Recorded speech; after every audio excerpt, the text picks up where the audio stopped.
Everyone, welcome to our channel. आज हम देखेंगे क्लास 9 की सब्जेक्ट हिंदी का गृह कार्य जो कि दिनांक 20 जुलाई 2021 को दिया गया है। इस गृह कार्य में टोटल 5 क्वेश्चंस दिए गए हैं। हम प्रत्येक क्वेश्चन का आंसर देखेंगे। तो चलिए शुरू करते हैं। फर्स्ट क्वेश्चन है, पत्र लिखते समय किन बिंदुओं का ध्यान रखना चाहिए। यहाँ आंसर लिखेंगे, पत्र लिखते समय कुछ बातों का ध्यान रखना चाहिए, जैसे पत्र साफ अथवा स्पष्ट रूप में हो। कहने का अर्थ यह है कि विषय की प्रस्तुति स्पष्ट हो, भाषा सरल हो, वाक्य छोटे हो, 2-3 अनुच्छेद हो, शब्द सीमा अधिकतम 150 तक हो तथा इसके अलावा संबोधन, अभिवादन आदि का ध्यान रखा जाए। पत्र पर भेजने वाले का नाम, पता, तिथि अवश्य होनी चाहिए। नेक्स्ट सेकंड क्वेश्चन है, औपचारिक पत्र किसे कहते हैं। इसके अंतर्गत कौन कौन से पत्र आते हैं। तो यहाँ आंसर लिखेंगे, औपचारिक पत्र उन्हें लिखा जाता है जिनसे हमारा कोई निजी संबंध ना हो। व्यवसाय से संबंधी, प्रधानाचार्य को लिखे प्रार्थना पत्र, आवेदन पत्र, सरकारी विभागों को लिखे गए पत्र, संपादक के नाम पत्र आदि औपचारिक पत्र कहलाते हैं। औपचारिक पत्र की भाषा सहज और शिष्टापूर्ण होती है। औपचारिक पत्र को 3 वर्गों में विभाजित किया जाता है, जैसे प्रार्थना पत्र है जिसमें अवकाश, शिकायत, सुधार, आवेदन के लिखे गए पत्र होते हैं। कार्यालय पत्र होते हैं, किसी सरकारी अधिकारी अथवा विभाग को लिखे गए पत्र आदि।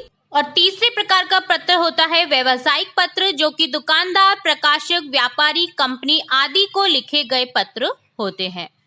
थर्ड क्वेश्चन है, अनौपचारिक पत्र किसे कहते हैं। इनके अंतर्गत कौन कौन से पत्र आते हैं। तो यहाँ आंसर लिखेंगे, अनौपचारिक पत्र उन व्यक्तियों को लिखे जाते हैं जिनसे पत्र लेखक का व्यक्तिगत या निजी संबंध होता है।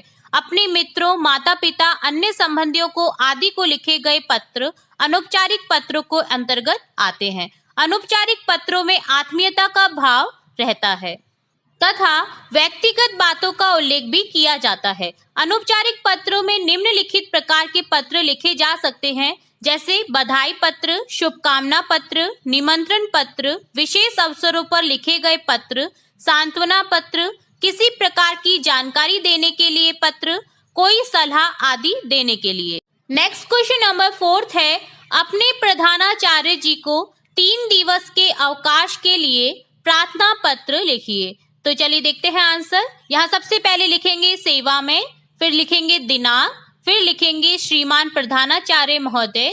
यहाँ स्कूल का नाम आ जाएगा, जैसे DAV पब्लिक स्कूल धनबाद। विषय होगा ज्वर होने पर अवकाश हेतु आवेदन पत्र।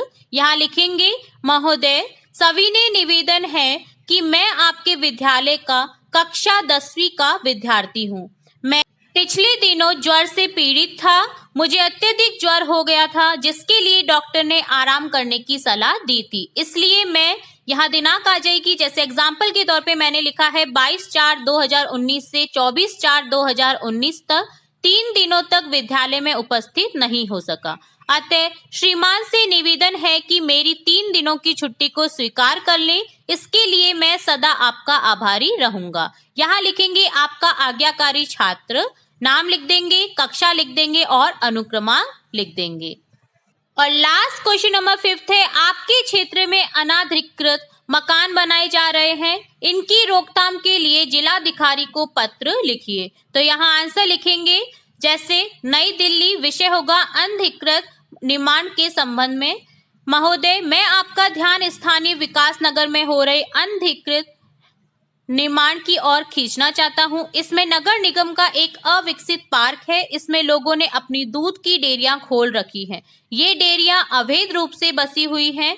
अब तो डेयरी मालिकों ने उसमें अपने पक्के मकान बना लिए हैं। महोदय यह जगह पार्क के लिए छोड़ी गई है। इस नाते इस पर सभी नागरिकों का समान अधिकार है। आपसे निवेदन है कि आप इस निर्माण को हटवाएं तथा जनता के लिए सुंदर पार्क विकसित करवाएं। यहाँ लिखेंगे भव्य रजनीश सिंह। तो ये था आपके क्लास 9 के सब्जेक्ट हिंदी का गृह कार्य। हम इसी तरह अन्य सब्जेक्ट के गृह कार्य भी देखते रहेंगे, तो जुड़े रहिए हमारे चैनल के साथ। वीडियो को पूरा देखने के लिए